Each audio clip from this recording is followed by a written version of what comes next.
11 अप्रैल 2016 को national corporation of India के द्वारा अनाउंसमेंट किया जाता है कि इंडिया का एक डिजिटल पेमेंट सिस्टम इंट्रोड्यूस किया जा रहा है, जिसका नाम है यूनिफाइड पेमेंट इंटरफेस, जिसे हम यूपीआई कहते हैं। इंडिया को पेपरलेस और कैशलेस इकोनॉमी बनाने के लिए कुछ ऐसे ही डिजिटल मैकेनिज्म की जरूरत थी, जिससे इंडिया के लोग कैश पेमेंट को छोड़कर डिजिटल पेमेंट को अपना पाए, जिससे आरबीआई का ग्रीन इनिशिएटिव प्रोजेक्ट पूरा हो। इस प्रोजेक्ट का मेन एम था इंडिया को डिजिटल इंडिया बनाना और पेपर का मिनिमम टू मिनिमम यूज से बैंकिंग सिस्टम चलाना। ग्रीन इनिशिएटिव प्रोजेक्ट को आगे बढ़ाने के लिए आरबीआई ने national payment corporation of India नाम से एक कॉर्पोरेशन बनाई थी, जिसे हम शॉर्ट में एनपीसीआई कहते हैं। इस एनपीसीआई शॉर्ट फॉर्म को आप याद रखिएगा, क्योंकि आगे वीडियो में मैं एनपीसीआई ही बोलूंगा। आज के इस वीडियो में हम जानेंगे एवरीथिंग अबाउट यूपीआई, यूपीआई कैसे काम करती है और कैसे यूपीआई के आने पर हमारे इंडियन इकोनॉमी को बूम मिलेगी। यह सब जानने के लिए वीडियो को अंत तक जरूर देखिएगा, और अगर आपने हमारे चैनल को सब्सक्राइब नहीं किया है तो कर लीजिए और बेल आइकन को दबाकर ऑल पे सिलेक्ट कर लीजिए, ताकि हमारी आने वाली लेटेस्ट इंफॉर्मेशनल वीडियो की नोटिफिकेशन आप तक पहुंच सके। यह सब शुरू होता है अप्रैल 2009 से, जब एनपीसीआई प्लान करती है इंटीग्रेटेड पेमेंट मैकेनिज्म की।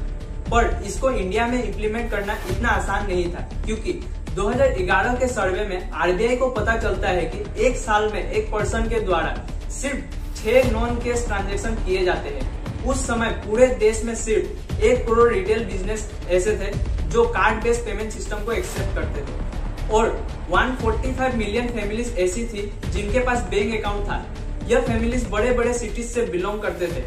ज्यादातर गांव के लोगों के पास बैंक अकाउंट नहीं थी, क्योंकि उस समय बैंक अकाउंट खोलने के बाद उसमें 2 से 3 हजार रुपए रखना पड़ता था, और गांव के डेली वेज वर्कर के लिए पॉसिबल नहीं था कि वो अपना 2 से 3 हजार रुपए बैंक में रख सके। जिससे आरबीआई का सबसे पहला और बड़ा चैलेंज था कि लोगों के बैंक अकाउंट खुलाना, और इस चैलेंज को पूरा करने के लिए 28 अगस्त 2014 को एक योजना लॉन्च की जाती है, जिसका नाम होता है प्रधानमंत्री जन धन योजना। इस योजना के तहत बड़ी तादाद में लोगों के बैंक अकाउंट खुलाए गए थे। यह योजना जीरो अकाउंट योजना थी, जहां लोगों को यह फैसिलिटी दी गई थी कि वो अपने बैंक अकाउंट में जीरो बैलेंस भी रख सकते हैं। एक रिपोर्ट के अनुसार पहले सिर्फ 33% जनता के पास ही बैंक अकाउंट थी, और प्रधानमंत्री जन धन योजना के आने के बाद अब यह 80% जनता के पास बैंक अकाउंट है। लोगों के बैंक अकाउंट तो खोल दिए गए थे, पर और एक चैलेंज थी, जिसमें बड़ी तादाद में रूरल एंड इलिटरेट पॉपुलेशन को यूपीआई के बारे में अवेयर करना था।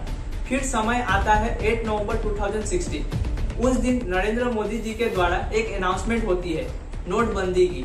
आज मध्यरात्रि यानी 8 नवंबर 2016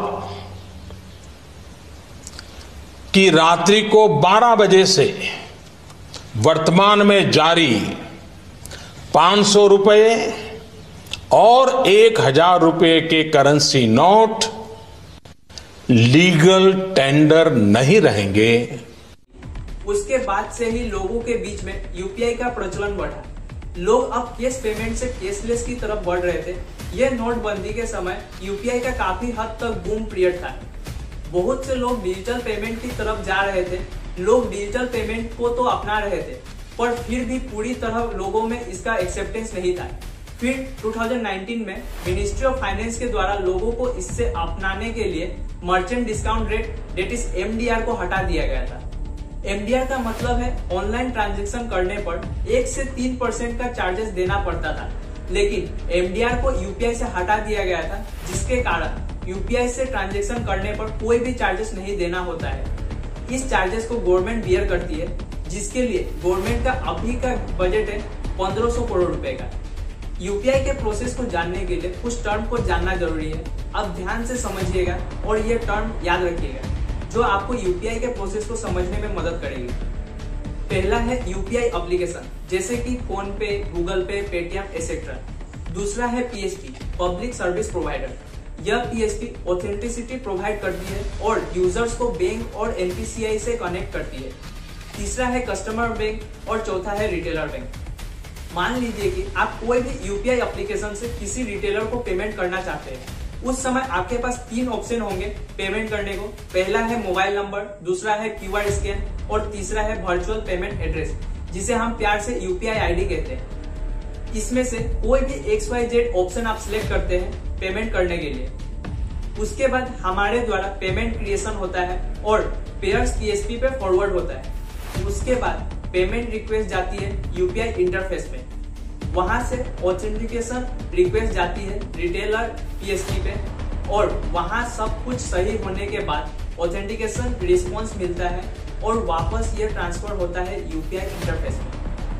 यूपीआई इंटरफेस से डेबिट रिक्वेस्ट जाती है हमारे यानी पेयर के बैंक अकाउंट में, फिर बैंक से डेबिट रिस्पॉन्स आता है यूपीआई इंटरफेस में। यूपीआई इंटरफेस से फिर क्रेडिटेड रिक्वेस्ट जाता है रिटेलर के बैंक अकाउंट में, फिर रिटेलर के बैंक अकाउंट से क्रेडिट रिस्पॉन्स जाता है यूपीआई इंटरफेस में। उसके बाद यूपीआई इंटरफेस से रिसीव्ड कॉन्फर्मेशन जाता है रिटेल पीएसपी में और साथ ही साथ यूपीआई इंटरफेस से पेमेंट कॉन्फर्मेशन नोटिफिकेशन जाता है पेयर पीएसपी में। आप जो इतना प्रोसेस देख रहे हैं यह सब कुछ ही सेकेंड में कंप्लीट हो जाता है। जब तक आपका मोबाइल में लोडिंग होता है बैकएंड में यह सब प्रोसेस चल रहा होता है। इतना सब होने के बाद आपके बैंक अकाउंट से पेमेंट होता है। अब समझते हैं कि यूपीआई इंडियन इकोनॉमी को कैसे ग्रो करने में मदद कर रहा है। पोस्ट कोविड के बाद से यूपीआई ट्रांजैक्शन दिन पर दिन बढ़ते जा रहा है। यूपीआई के आने के बाद बैंकों के ट्रांजैक्शन भी बढ़ गए हैं। जहां एक्सिस बैंक के ट्रांजैक्शन 2 मिलियन हुआ करता था वो अब बढ़कर 72.9 मिलियन हो गया है। वहीं यस बैंक का ट्रांजैक्शन 1.9 मिलियन हुआ करता था, अब वो बढ़कर 29.1 मिलियन हो गया है। वैसे ही अगर 2022 की कुछ मंथ्स की ट्रांजैक्शन देखें तो जून 2022 में तकरीबन 5,862 मिलियन ट्रांजैक्शन हुए थे, जिसकी वैल्यू 10,14,314 करोड़ रुपए थी।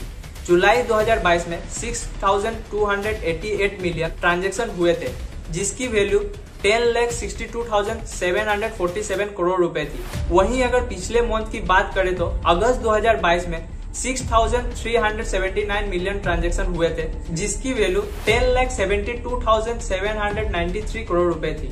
यूपीआई का बढ़ता हुआ प्रचलन देखकर इसे बाहर के देशों ने भी यूपीआई को अपने मार्केट में लॉन्च करने का सोचा है, जिसके लिए Brazil, Bahrain, Saudi Arabia, Singapore, United state और यूरोपियन यूनियन जैसे बड़े बड़े देशों ने भी भारत सरकार से बात किया है।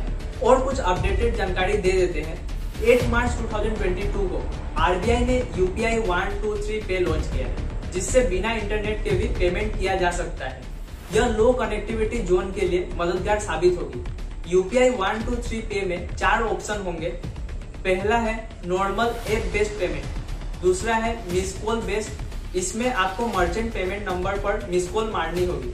फिर उसके बाद यूपीआई के तरफ से इनकमिंग कॉल आएगी, वहां आपसे पिन नंबर पूछा जाएगा और पिन नंबर डालते ही आपका पेमेंट सक्सेसफुल हो जाएगा। तीसरा है IVR, इसका फुल फॉर्म है इंटरएक्टिव वॉइस रिस्पॉन्स। इसमें आप AI के साथ बातों से इंटरेक्ट करके पेमेंट कर सकते हैं। चौथा और आखिरी है ऑफलाइन मोड, जहां आप मर्चेंट के साथ वाईफाई और ब्लूटूथ से कनेक्ट करके पेमेंट कर सकते हैं। भारत सरकार यूपीआई को इंटरनेशनल ले जाना चाहती है, जिसके लिए भारत सरकार का विजन है कि 2025 तक यूपीआई के जरिए डॉलर, पाउंड और यूरो का भी पेमेंट किया जा सकता है। आज के वीडियो में इतना ही। वीडियो पसंद आई हो तो लाइक, शेयर और सब्सक्राइब जरूर करें। मिलते हैं अगली वीडियो में। जय हिंद।